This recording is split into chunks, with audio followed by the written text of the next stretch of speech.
दोस्तों, जीवन में जब भी हम खराब दौर से गुजर रहे होते हैं तो हमारे मन में यह विचार अवश्य आता है कि परमात्मा मेरी परेशानियों को देखता क्यों नहीं, आखिर मेरी परेशानियों को दूर क्यों नहीं करता। परंतु याद रहे, सुख दुख तो हमारे जीवन का हिस्सा है, क्योंकि जीवन है तो परेशानियां अवश्य होगी। दोस्तों, इसी पर आधारित एक कहानी आज मैं आपको बताने जा रहा हूँ, जिसे सुनकर आप निश्चित रूप से अपने अंदर एक नई ऊर्जा का अनुभव करेंगे। इससे पहले कि कहानी शुरू करें, आपसे छोटा सा निवेदन करते हैं। यदि आप चैनल पर नए हैं तो चैनल को सब्सक्राइब जरूर कीजिएगा। तो चलिए कहानी शुरू करते हैं। दोस्तों, एक लड़का अपनी परेशानियों से काफ़ी दिनों से जूझ रहा था। उसे लगता था कि वह एक अकेला इंसान है जो संसार का सबसे दुखी व्यक्ति है। सिर्फ उसी के जीवन में तमाम मुसीबतें हैं। उसको भगवान से इस बात की बड़ी शिकायत रहती थी कि भगवान ने संसार के सारे दुख उसके हिस्से दे दिए और फिर सब कुछ भूलकर कानों में रुई लगाकर सो गए। वह सोते जागते भगवान से प्रार्थना करता और फिर कभी भगवान को दोष देता तो कभी खुद को कोसता रहता। भगवान है कि ना तो विनती सुन रहा था और ना ही उसके उलाहने। अब बेचारा करे भी तो क्या करे। एक मुसीबत खत्म नहीं होती कि दूसरी आ जाती।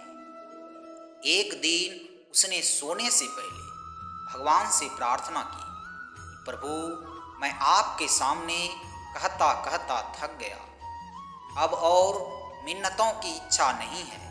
एक अंतिम बार कह रहा हूँ, कृपया कर मेरी प्रार्थना सुन लीजिए।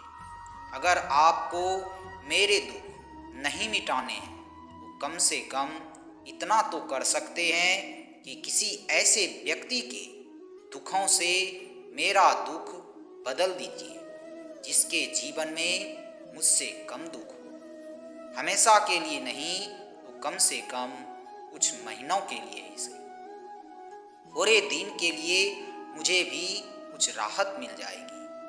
अब भगवान ने उसकी आखिरी इच्छा सुन ली और उसे रात में सपने में भगवान दिखे। तब भगवान बोले, बालक, मैं तुम्हारी प्रार्थना रोज सुनता था, पर मैं उनके ऊपर ध्यान ज़्यादा दे रहा था जो तुमसे भी ज़्यादा तकलीफ में है। खैर, तुम अपने सारे कष्टों का विस्तार से एक कागज पर लिखो, फिर उसकी एक गठरी बनाओ और शहर के मुख्य चौराहे पर जाकर उसे टांग कर आ जाओ। लड़का हड़बड़ाकर नींद से जागा।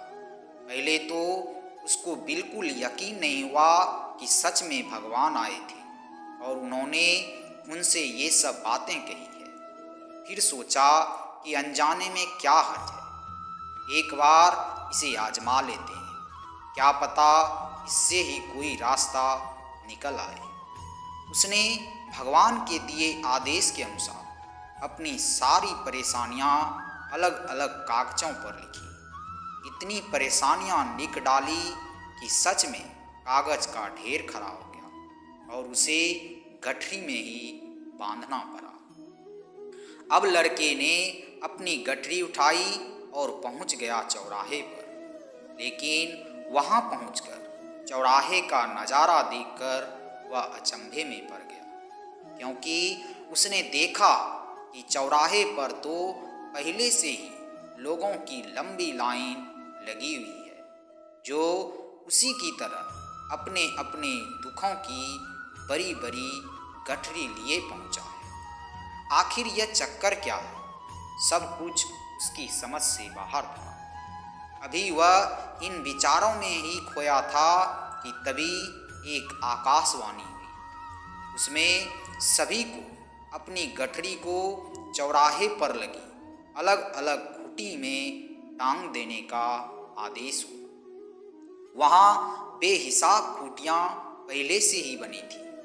सभी ने अपनी अपनी गठरी टांगी और फिर ईश्वर के अगले आदेश की प्रतीक्षा करने लगे। कुछ ही देर में दोबारा से आकाशवाणी हुई और सबसे कहा गया कि सभी लोग अंदाजे से कोई ऐसी गठरी उठा लें जो उन्हें अपनी परेशानियों की गठरी से हल्की समझ में आती हो। अब वह उन्हें दुख भोगने होंगे जो उनकी चुनी हुई नई गठरी में दर्ज होगा। आकाशवाणी सुनते ही सभी हल्की से हल्की गठरी को लपकने के लिए दौड़े। सबके साथ वह लड़का भी गठरी चुनने के लिए भागा। खूंटियों में टंगी समस्त गठरियों को उड़ता हुआ वह काफी देर तक अंदाजा लगाता रहा। अब उसे एक डर और था कि कहीं वह कोई ऐसी गठरी ना उठा ले जिसमें पहले से भी ज्यादा दुख हो। अगर ऐसा हुआ तो परेशानियां और बढ़ जाएगी और मुझे लेने के देने पड़ जाएंगे। जीवन तहस नहस हो जाएगा। अब उसके मन में तरह तरह के विचार आने लगे। वह सोचने लगा कि कम से कम वह अपने दुखों से भली भांति परिचित तो है और उन्हें झेलने का आदी भी हो गया है। उनके लिए कुछ रास्ते निकालने की शुरुआत भी की है। शायद उसका परिणाम आए तो एकाध दो घट ही जाएंगे। कहीं ऐसा ना हो कि जो चुनी गई नई पोटली है उसमें दुख और भी ज्यादा हो और ज्यादा पीड़ादायक भी हो। ऐसे विचारों में खोया वह एक के बाद एक गठरी के सामने से गुजरता गया, लेकिन तय नहीं कर पाया कि कौन सी गठरी चुनी जाए। उसे यह भी डर था कि कहीं कोई उसकी गठरी ना उठा ले। इसी उधेड़-बुन में फंसे उसने आखिरकार अपनी गठरी ही उठा ली और वहां से चल पड़ा। उसने तय किया कि वह अब इन चुनौतियों का मुकाबला पहले से ज्यादा मजबूती से करेगा। धीरे धीरे वह अपने ही दुख से कम होते हुए महसूस करने लगा और उसके जैसे ही भाव वहां मौजूद हर व्यक्ति में आ रहे थे। सच में सबको अपना दुख ज्यादा बड़ा और ज्यादा पीड़ादायक लगता है कि वही संसार का सबसे दुखी प्राणी, पर हमसे भी ज्यादा ना जाने कितने और दुखी।